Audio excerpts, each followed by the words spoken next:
di Wonosobo kalau dodolan apa saja laku karena hawanya dingin. Gawean nek tenis niku hawane ajeng nopo? Sama.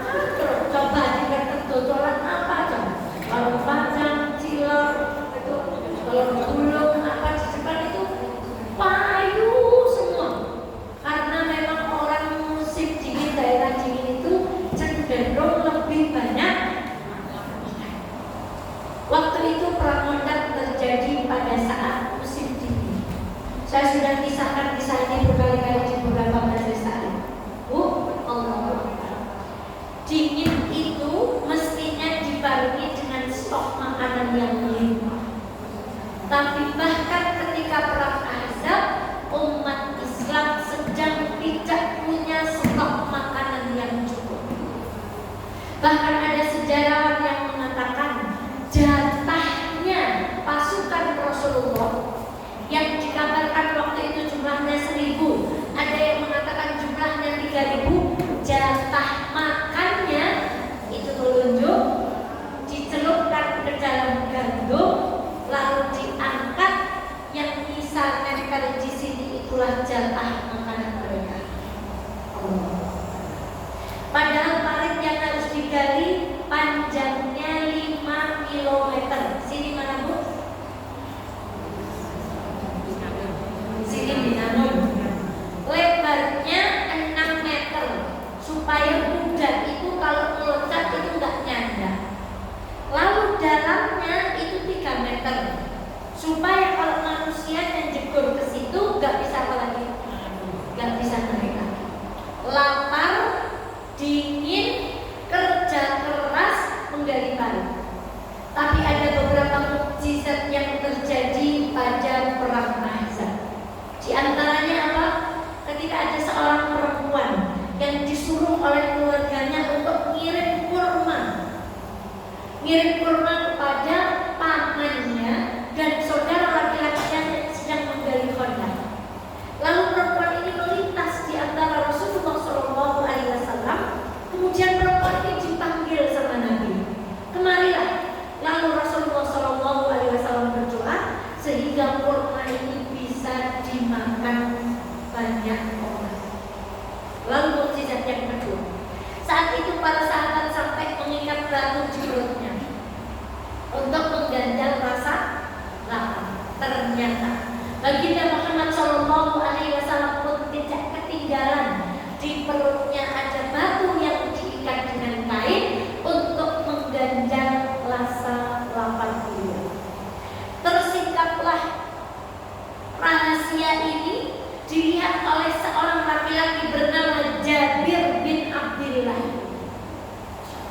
Terlihat oleh Jabir bin Abdillah. Allahu Akbar. Rasulullah ternyata menyingkapkan batu. Lalu ia pulang kepada istrinya. Dia bertanya, wahai istriku, punya makanan enggak? Saya lihat ibu bawa gandum. Ini soalnya para pengusaha makanan. Ada, kata istrinya. Berapa? 2 sok gandum. 2 sok gandum itu sama dengan ngonone wong dewasa. Nanti 2 begini. Oh iya, kamu adon ya, kok jadi roti. Gue cepet apa ora? Gue mayo di sebelah, kok nek wis makan nyontak nyelok Rasulullah Sallallahu Alaihi Wasallam. Begitu makanan dari keluarga Jabir makan, dipanggil sama Rasulullah Sallallahu Alaihi Wasallam. Rasulullah sebelum datang berkata kepada Jabir, jangan sentuh makanan itu sebelum aku datang kepada Rasulullah. Lalu Rasulullah memanggil 1000 pasukannya untuk makan bersama. Kira-kira jenengan kalau terus Jabir pripun? Lho oper duwe rong semene kalau cepet cilik kasih dundang kok. Kira-kira jenengan jadi Jabir gimana? Bingung kan? Kata Rasulullah pesannya apa tadi? Jangan sentuh makanan itu sebelum aku. Begitu Rasulullah datang, makanan itu didoakan oleh Rasulullah SAW. Ternyata makanan itu cukup dimakan 1000 orang pasukan Rasulullah. Bahkan diriwayatkan di dalam hadis yang sahih seolah-olah makanan itu tidak pernah tersentuh oleh manusia, tidak telur sedikit.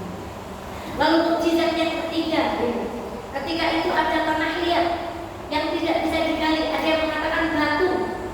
batunya besar. Lalu sahabat itu kewalahan, ya Rasulullah kami tidak bisa mencairkan batu ini. Ada yang mengatakan kami tidak bisa memecahkan panah ini. Lalu Rasulullah SAW berdoa, Allahu Akbar. Apa yang dibacakan Rasulullah? Kalimat Bismillah. Ibu ingat pengajian Pak? Bahwa ada dukun yang mengatakan ada namanya jimat Sulaiman. Ingat Bu? Jimat Sulaiman itu di kawasan perdukunan. Kalau kita mau di kawasan perdukunan, saya sampaikan bahwa Nabi Sulaiman itu pernah mengucapkan Bismillah untuk menaklukkan seorang ratu bernama Ratu Balqis. Rasulullah pun mengucapkan basmalah. Begitu Rasulullah mengucapkan basmalah, dipukul batu ini jeblok, muncullah satu sinar, yang dengan sinar itu muncul malaikat Jibril berkata, wahai Muhammad, telah diberikan kepadamu kunci kemenangan negeri Syam. Syam itu mana sekarang?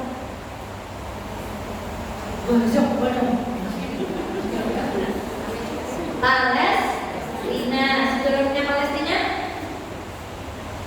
kan cok milu bela Palestina negeri sakit negeri bisa dibela. Palestina jejere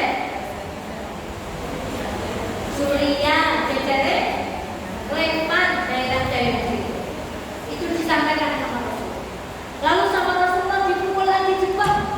Kata malaikat Jibril akan dibukakan kunci kemenangan negeri Persia. Dipukul lagi sama Rasulullah jedar. Pecah lagi kata Rasulullah, aku dikabarkan sama malaikat Jibril bahwa telah diberikan kepadamu kunci kemenangan untuk menaklukkan Yaman. Allah. Dan Abu Hurairah, periwayat hadis Rasulullah SAW mengatakan, tidaklah umat Islam menaklukkan sebuah negeri kecuali kuncinya telah diberikan kepada siapa? Baginda Muhammad SAW. Dan kita yakin besok Islam akan berjaya kembali. Imam Mahdi apa? Ada orang Islam begini. Dan ya Islam gak menang-menang.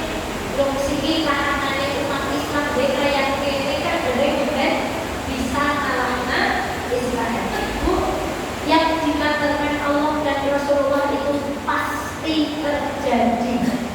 Maka tidak usah tanya apa benar Islam besok menang lagi. Yang perlu kita tanyakan, kira-kira kalau Islam menang lagi, kita bagian dari yang memenangkan atau tidak? Kita bagian dari yang menyekuyuk atau tidak?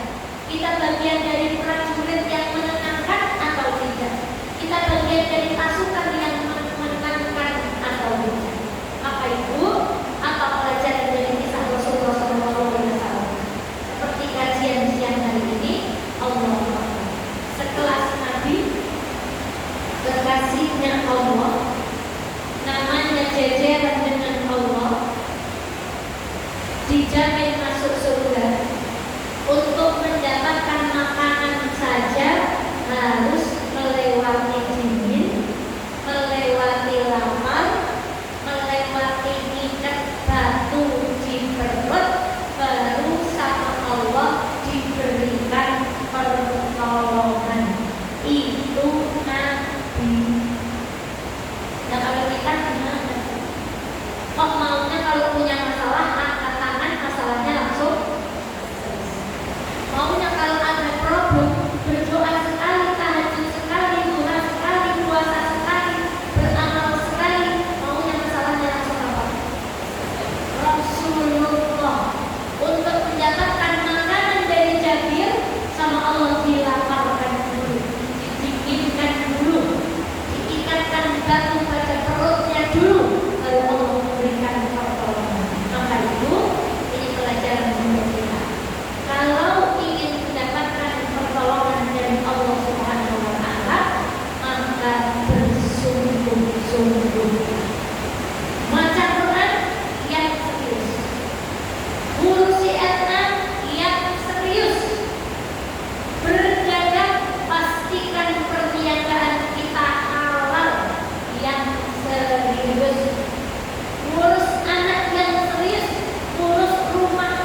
telah mendapatkan syafaat dari Nabi Muhammad Sallallahu Alaihi Wasallam.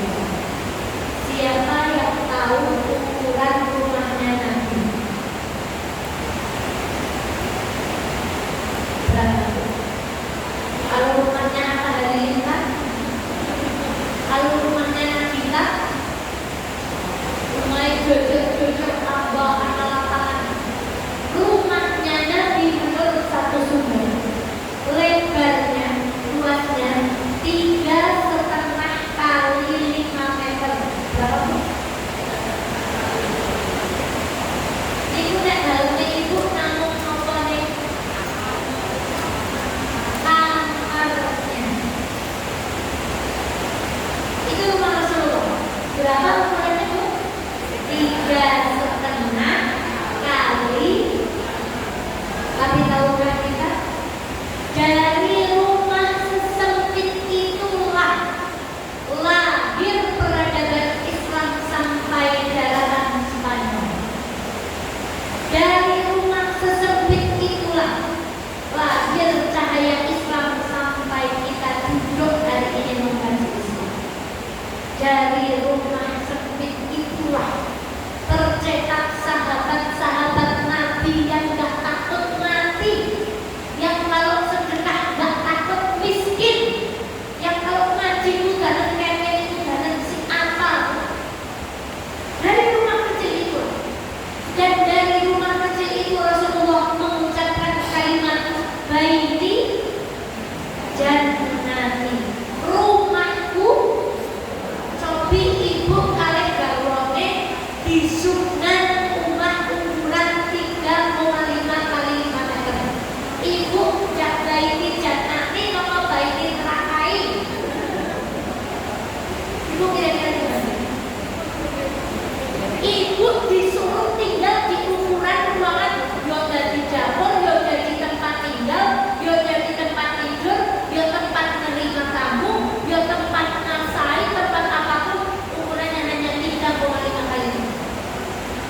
Di ayat itu disebutkan kalimat pertama namanya baksa.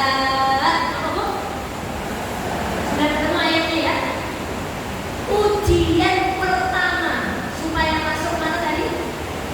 Surga. Jadi nomor satu, kayak teman-teman gak perlu surga, orang diuji. Berarti ujian itu syarat masuk surga. Siapa yang tidak ingin masuk surga? Maka siapapun yang doanya kepada Allah itu masuk surga, dia harus siap diuji. Dan ujian di ayat ini itu ada 3. Satu, namanya apa tadi? Baksa. Apa Bu? Apa itu baksa? Baksa itu ujian yang mengenai fisik roh. Nah, contohnya hari ini kita mau ngaji gimana Bu? Hujan. Lambi nejor, sepatu nejor, yang parkir motor di sana kelalen dalamnya orang diukna dalamnya, itu namanya baksa. Enteng kamu badan. Bisa kita katakan enteng. Mungkin semua orang bisa mengalaminya. Contoh berperang, kesadung, kecolok, liliban, susuban, bisulan tahan kemana Bu? Uji. Orang dulu diuji, berarti kita pun akan diuji. Sifat baksa itu hanya mengganggu fisik. Jadi nama udanan, kepelisik, keperang. Yang kedua, baru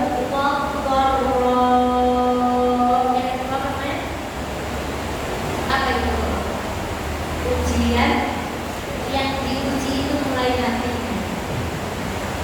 Sekarang saya tanya, di barang waktu kalian diseneni bojone terhati larang budi. Larang seneni Bu. Kemarin ngaji di mama ada ibu tak marahin. Ada kalimat begini, wanita itu kuat, bohong anaknya kuat, hamil 9 bulan kuat, bayi mawini masak kuat, tapi sekali dibentak suami kekuatan itu sirna bersama runtuhnya. Macam larang banget dibentak bojone deh, larang pun dikara perang. Larang pun angkor bojone ganteng neng galak, namun biasa mawon neng eman gak ada yang ketiga.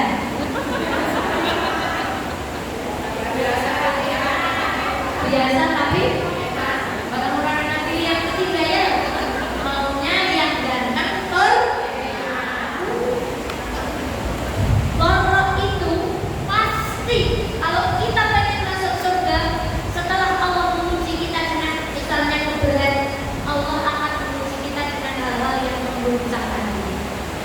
Dengan suami kadang-kadang tidak pas, artinya dengan aku, dengan orang tua, dengan mertua, dengan kakak ipar yang sudah kesepuan sedikit dengan menantu, dengan anak sendiri, hatinya rasanya gimana Bu? Jadi kita semuanya pasti diuji, gak ada yang mudah. Tadi saya di tangga masjid itu ngobrol, kami sama-sama hamil, lalu Mbak ini tadi obrolan itu mengandung hikmah. Masya Allah, kalau suami saya itu mau ngepel dan mau nyapu, lalu saya bilang kalau suami saya perek dari hari Senin sampai Sabtu, kalau bukan istrinya yang ngangkat ya masih Senin. Tapi apakah itu kekurangan? Tidak. Ada dia buat nanti kayak hamil, kok kayak merantau apa-apa, orang senang pikir nyapu, pengen apa-apa dari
ada ujian namanya dharra, sesuatu yang mengguncang.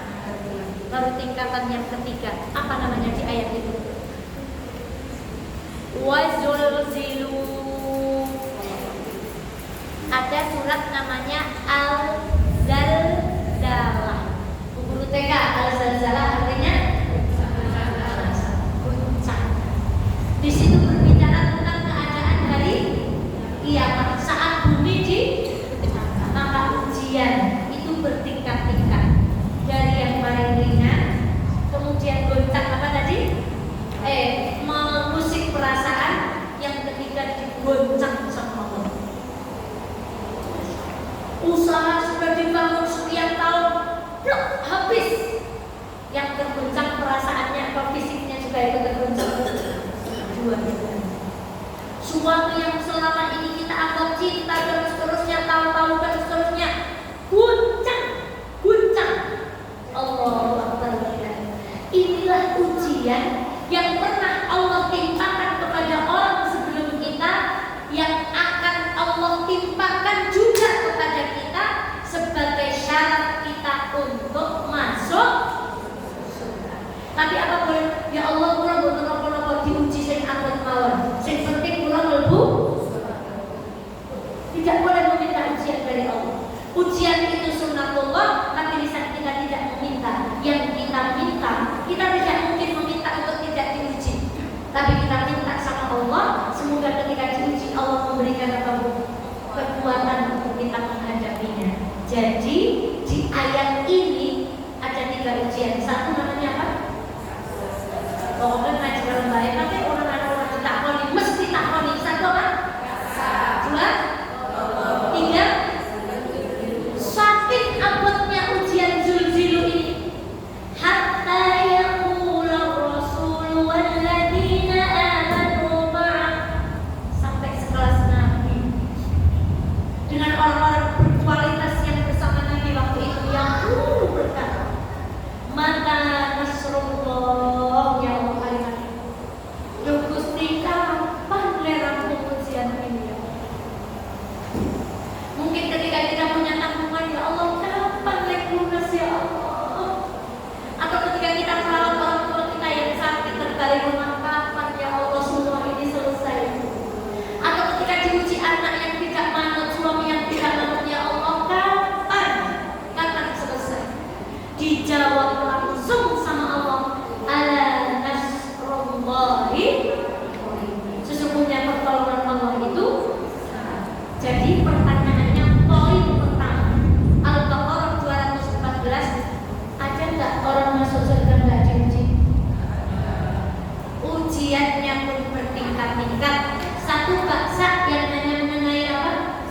Fisik. 2, dharra yang mengenai apa? Kalau zilzal itu yang mengenai apa? Fisik dan hati, sampai terguncang pikiran kita. Gak doyan makan, apa-apa wajib ya Allah ya Rabbi ya Karim. Itulah sampai orang beriman itu mengatakan maka nasrullah. Jadi yang pertama, ujian itu syarat masuk. Sekarang surga. Surga yang paling tinggi namanya surga apa? Firdaus. Surga Firdaus itu atasnya langsung arusnya Allah. Jarak antara surga Firdaus dengan surga lainnya itu 100 tahun akhirat. Padahal satu harinya akhirat berapa ribu? 50.000. Dari surga Firdaus itulah mengalir sungai-sungai. Sumbernya semuanya dari apa? Sekarang cara masuknya disambut malaikat. Salamnya malaikat kepada ahli surga dibun, salamun alaikum bima sabartum. Hari itu kan? Salamun alaikum bima sabartum. Itu ucapan malaikat. Keselamatan atas kamu, Mbak, biar penjenengan orang bukan ketat. Dulu ada kesatuan tidak pakai pakaian ketat. Silakan masuk. Salamun alaikum bima sabartum, Mbak. Jenengan kok biar kok sabar, udah tetap mangkat ngaji. Salamun alaikum bima sabartum. Masya Allah, Mbak, jenengan kok dulu gak mau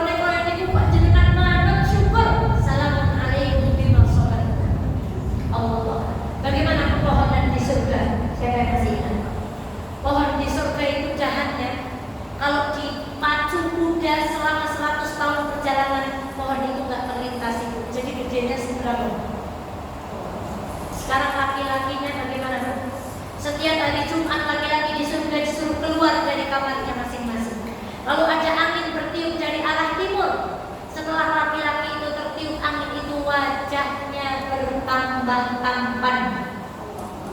Setiap hari Jumat bojone cewek raine tambah apa?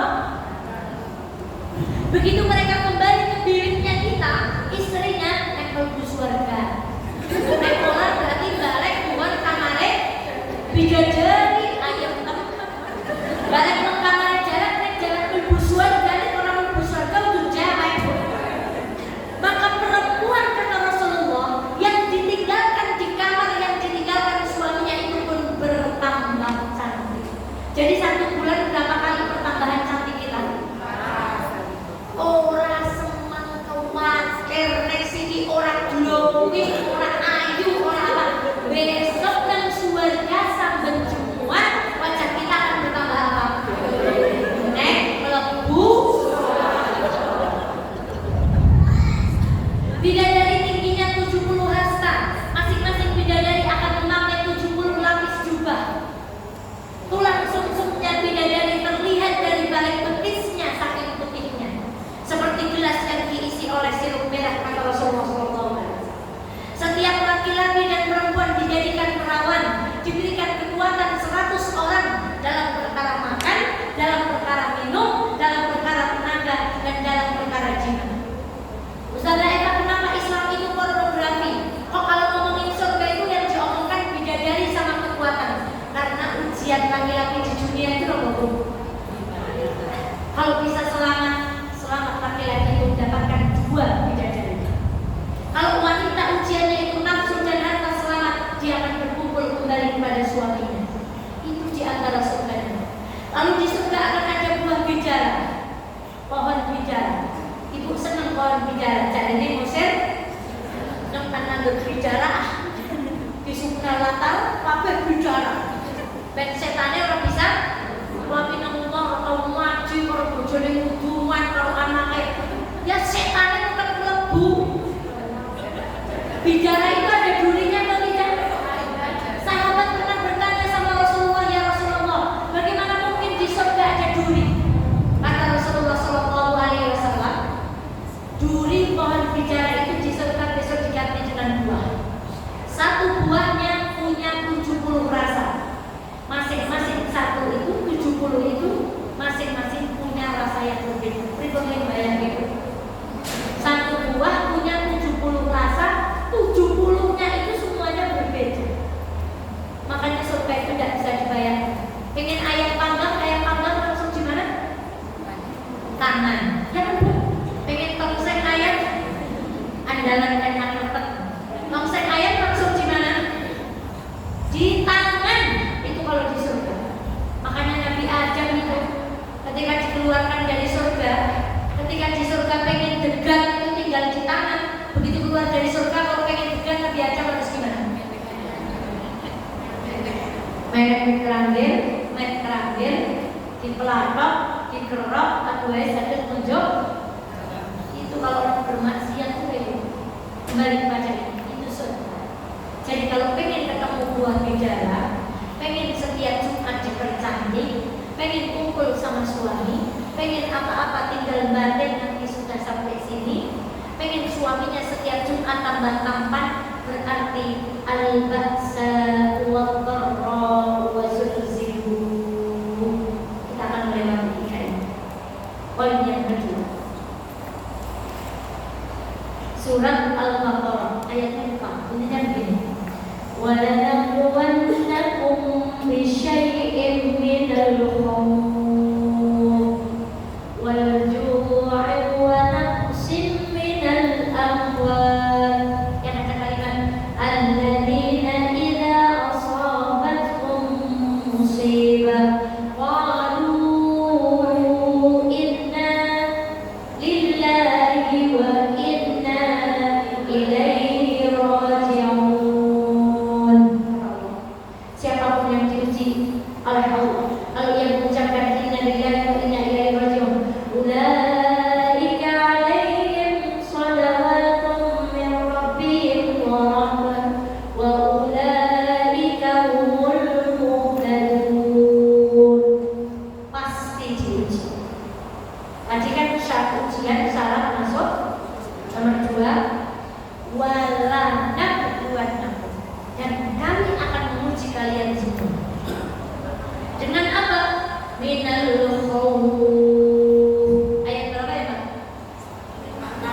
150. Khauf itu rasa takut. Apa bedanya takut dan sedih? Kan ada doa, Allahumma inni a'udzubika minal hammi wal hazan wa a'udzubika minal ajzi wal kasal wa a'udzubika min ghalabatil daini wa qahrir rijal. Apa bedanya sedih dan takut? Sedih dan khawatir kok disendiri-sendirikan. Hammi wal hazan kok sendiri. Sedih itu kita diuji senengannya memikirkan masa lalu. Bahasa anak sekarang tidak bisa move on. Tapi khauf, takut, khawatir itu khawatir masa depan kita itu gimana. Anakku sok jadi apa ya? Bojoku sesuk nek aku mati dhisik piye ya? Luwih eman karo aku apa luwih eman karo bojone sing mandang? Lah kan mikire atuh. Itu wilayahnya Allah. Anakku besok jodohnya siapa ya? Itu wilayahnya Allah. Anakku besok rezekinya seberapa ya? Itu wilayahnya Allah. Kenapa orang khawatir? Karena dia memikirkan wilayahnya. Apa ibu bisa memikirkan anak kita besok dapat jodoh siapa? Sudah tidak bisa dipikirkan, sudah diletakkan. Jangan terus dipikir, ya Allah, yang anaknya bojonya salah, Pak hebat apa orang? Itu wilayahnya Allah. Pola-pola berpikir itulah yang akan membuat kita selalu khauf. Wala nabluwannakum minal khauf. Allah akan menguji kita dengan kayak gitu, khawatir. Ya Allah, terima kasih. Misalnya gini, khawatir, lunas pengurayan, nyontek biayai anaknya pengurayan, yang umurin anak-anak kerja pengurayan, nyawa putranya saya alih-alih kamu. Ya Allah, jadi istri kamu bunda umurin istri 30 membentak jadi nek bojone yang ingin urip ya, sok mikir kayak gitu. Itu namanya khauf. Allah akan menguji kita dengan seperti itu. Wala nabluwannakum minal khaufi wal ju'. Itu rasa lapar, kurang duit, dan kurang darah, kurang apa bu? Kurang duit, angin, kurang duit ya bu. Masya Allah. Allah akan uji. Wal ju'i wa nafsin minal amwal. Harta yang sudah dibangun ambruk, sudah bekerja sama dengan teman ditipu. Masya Allah. Sudah ngasih modal, tahu yang modalnya itu bodong. Wa nafsin minal amwal wal anfus. Diambil orang-orang kesayangan, mulai dari orang tua, bahkan anak, bahkan suami, diambil sama Allah. Wa nafsin minal amwali wal anfusi wal thamarot. Dan terus nek boten diuji khawatiran, diuji ngelih. Boten diuji ngelih, diuji kurang harta. Enggak diuji kurang harta, diuji diambil orang-orang kesayangan. Enggak diambil orang kesayangan, dikurangi nikmat Allah yang baik. Hidup tuh kayak gitu. Ada ibu yang suaminya manut tapi ada masalah dengan mertua. Ada orang yang hidupnya dengan mertua akhlaknya luar biasa, tapi dengan kakak ipar bermasalah. Terus bu, ada yang dengan kakak ipar masya Allah rekatnya, tapi diuji lewat anak. Ada yang anaknya manut, hafalannya oke, dengan orang tua enggak masalah, tapi kurang duit. Masalah apa? Itu cuma begitu aja. Jadi pasti. Apakah nyawa misalnya yang di depan, baik pak penak temennya, misalnya begini-begini, pasti yang ibu bilang penak temen itu punya air mata sendiri. Tidak diuji di suaminya, di anaknya. Itu Allah yang bikin pengumuman. Sekarang Nabi Ayub, apa yang diambil dari Nabi Ayub? Sakitnya. Sampai yang tersisa apa kata riwayat-riwayat? Lidah dan mata. Lidah untuk berzikir kepada Allah, lainnya diuji sakit. Putranya 12 seto semua.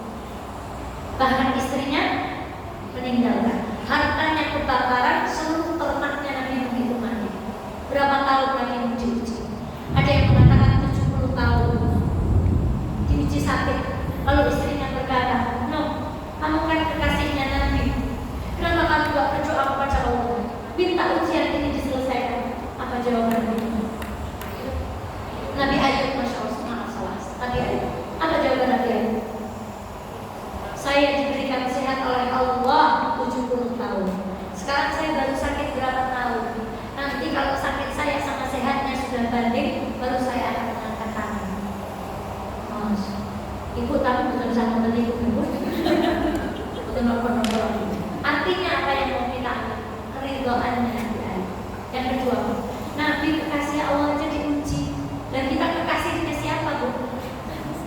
Kok minta nggak diuji? Sekarang, apa doanya Nabi Ayub? Gimana doanya? Anni masanni yadhur. Terus ngomongin ibu aja kan? Gampang. Sekarang Nabi Yunus berdakwah diterima atau tidak? Pergi naik kapal harus diuji dimakan apa? Ikan apa, Bu? Dimakan ikan paus itu gelap atau terang? Emang ibu tahu? Sempit atau luas? Di dalam Al-Quran ketika bercerita tentang Nabi Yunus, ikan paus itu makannya malam hari. Ikan paus dimakan ikan paus, makannya malam hari, pausnya pergi ke dasar laut. Sampai Allah mengatakan Nabi Yunus itu diuji kegelapannya 3 lapis. Kegelapan pertama di dalam ikan. Kegelapan kedua malam hari. Kegelapan yang ketiga, Allah ingin mengatakan kepada kita, pokoknya ujiannya itu berat sampai 3 lapis kegelapan. Lalu Nabi Yunus berdoa apa? La ilaha illa anta subhanaka inni kuntu minadh dhalimin. Nabi Yunus nyalain siapa? Itu kunci. Kalau diuji suami, jangan suaminya dulu yang disalahin. La ilaha illa anta, sesungguhnya yang zalim itu saya. Kalau diuji orang tua, jangan orang tuanya dulu yang dikasih minus. La ilaha illa anta subhanaka inni kuntu minadh dhalimin. Lalu ketika Allah mengatakan Nabi Yunus dikeluarkan, bukan dikeluarkan dari ikan paus, tapi Al-Quran mengatakan Nabi Yunus dikeluarkan dari 3 kegelapan ini. Orang kalau diuji kan gelap, seolah-olah Allah ingin mengatakan berapa lapis pun kegelapan yang aku timpakan kepadamu, kalau kamu mau bermuhasabah, la ilaha illa anta, Allah akan keluarkan. Maka hafalkan doanya Nabi-Nabi. Sekarang Nabi Yusuf, cilik dilebokaken pundi? Lebar sumur ditulungi saudagar didol. Lebar didol dijadikan apa? Budak. Habis jadi budak diapain sama tuannya? Digoda, difitnah. Setelah itu dia tahan sama tuannya, di penjara. Mestinya dia sudah selesai penjaranya. Dia titip sama dua orang yang diramal itu. Nanti bilang sama rajamu, di penjara ada orang yang pandai menafsirkan mimpi. Buktinya apa? Buktinya kamu yang tak ramal menuangkan air minum itu gak mati. Dibikin Allah lupa bukti awal itu. Sehingga Nabi Yusuf berada di penjara 1 lipatnya selama Nabi Yusuf itu. Baru setelah Nabi Yusuf keluar, baru diturunkan kemuliaan-kemuliaan. Ayahnya ketemu sujudlah 11 bintang bulan dan matahari. Itu Nabi, apa gak diuji? Sekarang Nabi Muhammad sebelum lahir ayahnya sudah, begitu lahir umur berapa ibunya meninggal? Berapa tahun? Yo istilah para ulama. Berapa tahun? 6 tahun. Derek sinten bapaknya? Sinten. Simbahnya iku emane kados mau. Dilalah seto pindah derek sinten. Pamane nggih seto meninggal. Begitu menikah apakah dengan Khadijah selalu dapat surprise bunga mawar? Dibaiat Rasulullah dibaiat. Sampai Rasulullah makan tanaman, akar tanaman, karena akarnya itu ada airnya. Apakah Rasulullah dalam berdakwah itu mulus-mulus saja seperti ini? Halangannya cuma hujan, dikatakan gila. Allah, begitu jadi nabi didustakan, begitu diangkat dari Rasul diusir dari mana? dari Mekah ke Madinah. Coba ibu bayangkan di terakhir deh. Saya hamil, ya hamil. Anak kita lahir, bapaknya sudah nggak ada. Besar sedikit kita yang mati, ikut simbahnya mati, ikut pamannya ikut mati. Begitu dia jadi orang difitnah, begitu punya istri diuji, sudah berjaya dia diusir dari Wonosobo. Apa yang akan terjadi dengan anaknya? Itulah kenapa orang kalau senang baca sejarah di Quran, dia punya referensi sikap. Oh, yang ditukari sedulure kelingan Nabi Yusuf, dia ditukari. Oh, sedulure yang anak sing jadi bocah yatim, Nabi Muhammad itu yatim. Tapi Nabi Muhammad menjadi orang yatim. Maka siapapun hari ini perempuan yang merawat anak yatim, semua anak-anaknya menjadi anak yatim. Saya ingat pesan saya guru saya, tidak apa-apa yatim, tidak apa-apa kamu tidak punya bapak, tidak apa-apa. Tapi jangan yatim ilmu sama yatim akhlak. Jangan kamu jadi anak yang yatim ilmu dan yatim akhlak. Tidak punya ilmu, tidak punya. Kita sering kalau diuji bilang Allah waini ya Allah. Apa mau pertanyaan? Kenapa saya yang diuji? Nanti dijawab sama Allah waini.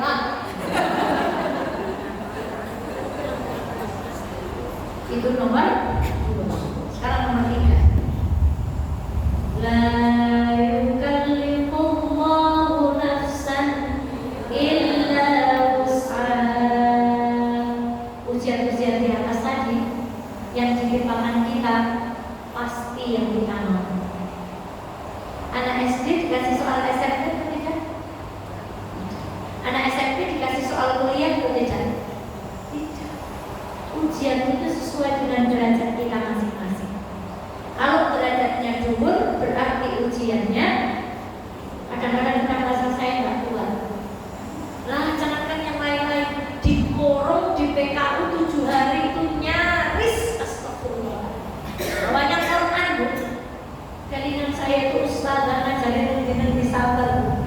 Allah 7 hari di PKU, serasa habis dunia. Jadi pulang itu ceritanya bukan virus tapi cerita hantu. Jadi malam-malam itu saya kan ditaruh di bangsal kosong. Malam-malam itu suaranya ramai sekali. Saya WA, ada pasien baru ya? Alhamdulillah saya dapat teman saya itu udah pesen Ustazah Ika WA apa baik dihomi usah dibales. Jadi ternyata keramaian itu nggak ada sama sekali. Saya sendiri yang pertama. 2, di CCTV itu saya itu dilihat ngobrol sama orang dan saya ngobrol sama orang mana? Mbak, tunggu siapa? Tunggu simbah tapi sudah mau pulang. Nah perawat COVID itu ya saya pakai omongan yang sampah. Nanggon CCTV saya ketemu Bogor. Jadi saya pulang ceritanya apa bu? Cerita hantu. Di mana iman saya? Bayangannya mati. Oh, punya suami nggak bisa nolongin, nggak bisa nyeliin, punya makanan hanya diantar oleh petugas, diteliti 1 hari 3. Itu baru kena kayak gitu, gelap semuanya ya Allah. Tapi pasti bisa melewati itu semua. Malam pertama masuk tuh udah wasiat sama suami, udah ya kalau punya nggak pulang dalam keadaan jenazah begini. Pikirannya tuh sudah habis. Begitu keadaan kita kalau sedang diuji. Memang lupa sama kalimat la yukallifullahu nafsan. Milo ngaji itu ingatkan kita bu. Oh ya orang bakal diuji kecuali saya kalau lihat bahwa PKU sekarang itu saya kalian bu. Alhamdulillah masuk itu kalau pasien corona itu masuknya lewat kamar jenazah bus berumi sekel dengan bu. Karena ada mayat waktu itu. Jadi teman saya turunkan mayat naik bawah. Bayangkan nanti begitu manusia lupa ayat ini. Kita baca kalau sholat la yukallifullahu nafsan illa wus'aha. Nikmatnya sholat itu kalau baca ayat itu pas dengan yang sedang terjadi pada diri kita. Sholatnya itu nikmat. Inna dan seterusnya.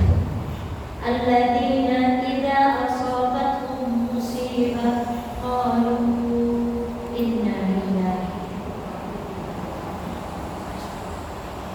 Saya jadinya itu saya yo nang bisa karo bojo itu dinaikin murid. Lah ibu ditinggal bapak 27 tahun sendiri. Gitu. Allah. Keempat sebelum terakhir.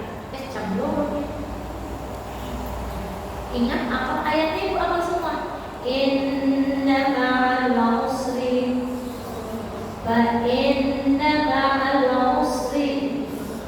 Dalam bahasa Arab, usron itu single, yusro itu plural atau satu dengan jamak. Inna ma'al usri, sesungguhnya bersama satu kesulitan, yusro dua kemudahan.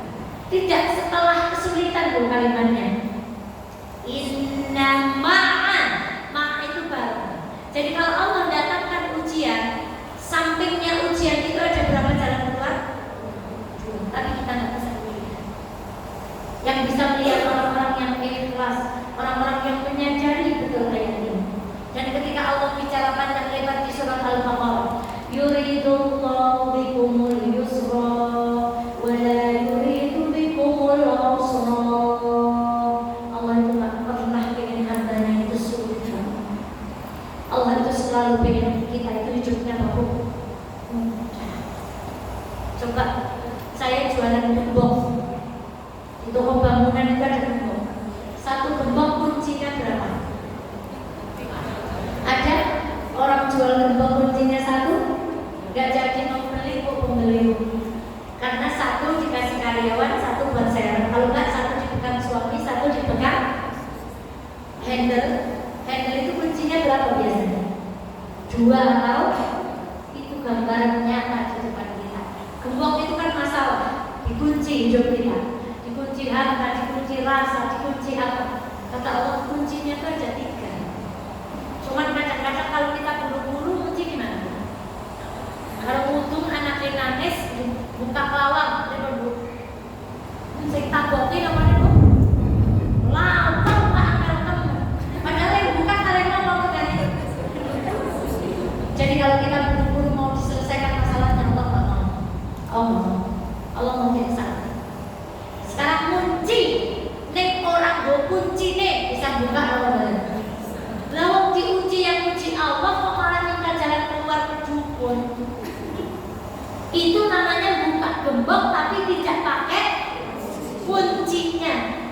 Sekarang kuncinya itu zikir, kuncinya itu sabar. Maka orang yang nggak punya sabar, nggak punya zikir, nggak punya ilmu agama, kayak dene duwe engsel lawang gembok, neng karatan kunci neng karatan kenapa udah sah kalau terkunci gimana tuh?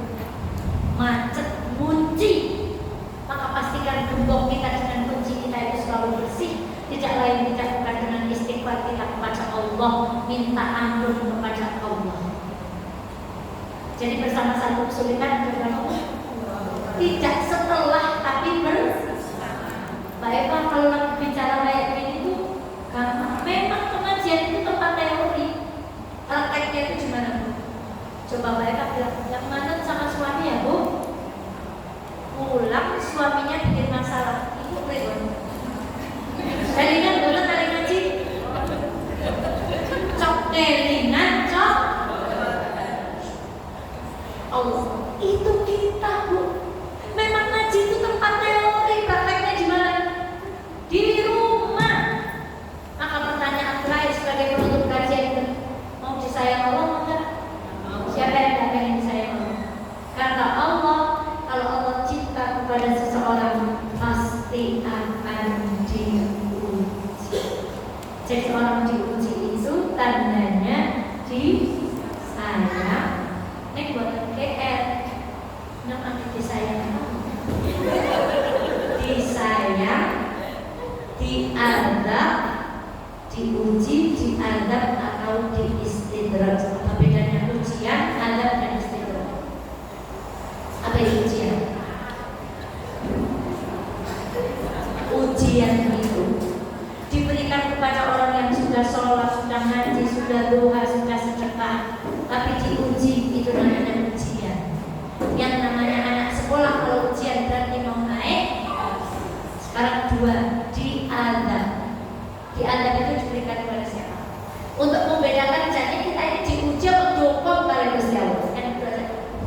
Ngaji orang tahu, sembahyang orang tahu, amal orang tahu, karo bojo ya suaranya seru, diuji sama Allah, itu namanya laknat dan adab. Supaya kita kembali bicara. Lalu istidraj apa? Yang diuji siapa kalau istidraj ini? Orang taat atau orang bukan taat? Yang diberikan ujian yang menyenangkan atau tidak menyenangkan? Ini yang paling banyak orang lupa.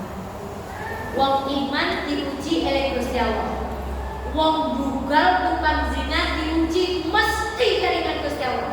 Ingat kemarin gempa, orang pada keluar rumah yang dipanggil namanya siapa? Ya Allah, astagfirullah. Padahal dia pakai daster, nggak pakai jilbab, yang dipanggil siapa bu?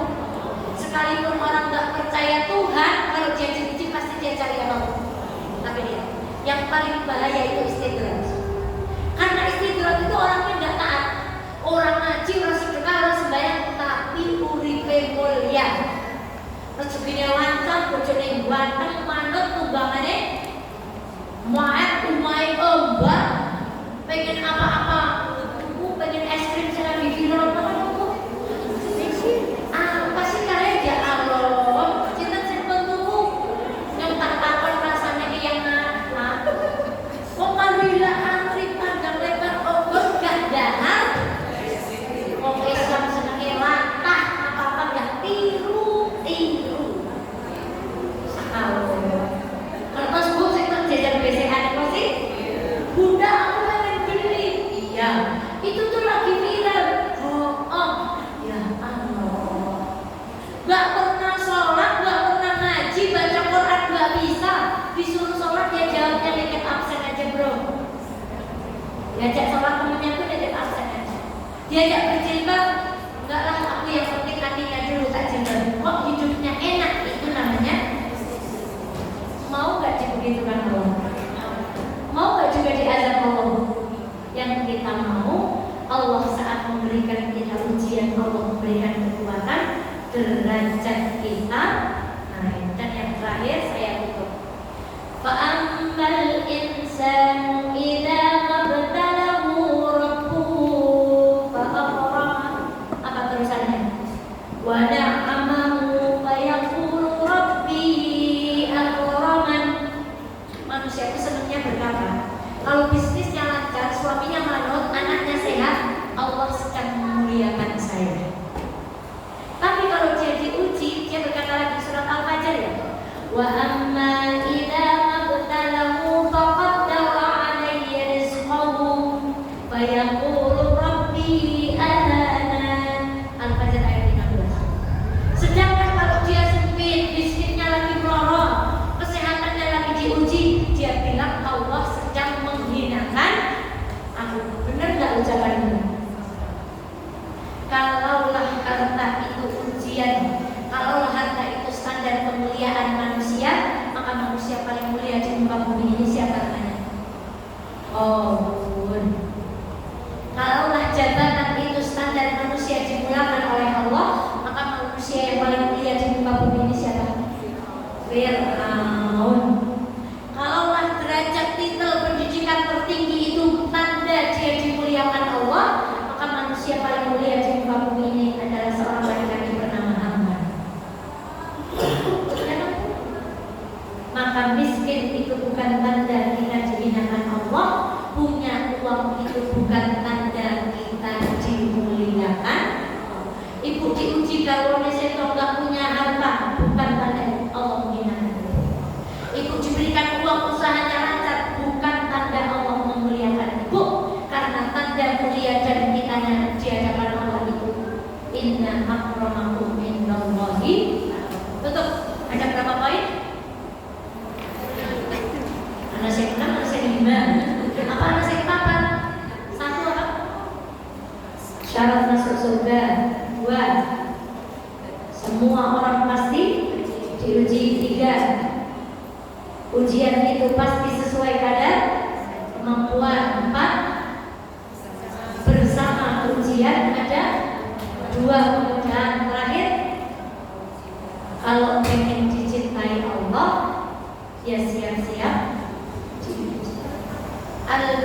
ujian yang mengenai apa? Wadharra, ujian yang mengenai apa? Yang puncak namanya apa? Masya Allah. Bismillah.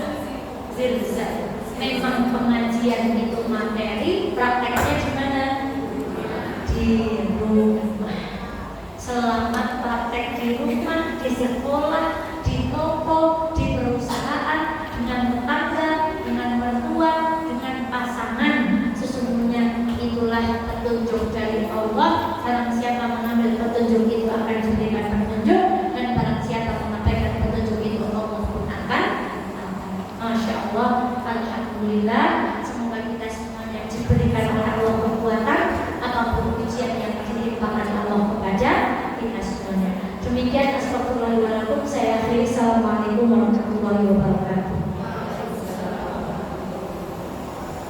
Masya Allah, jazakallahu khairan. Terima kasih kepada Ustazah Eva yang sudah memberikan ilmunya, semoga berkah manfaat bagi kita semuanya. Sebelum ditutup mungkin ada pertanyaan dari ibu-ibu sekalian, kalau silakan.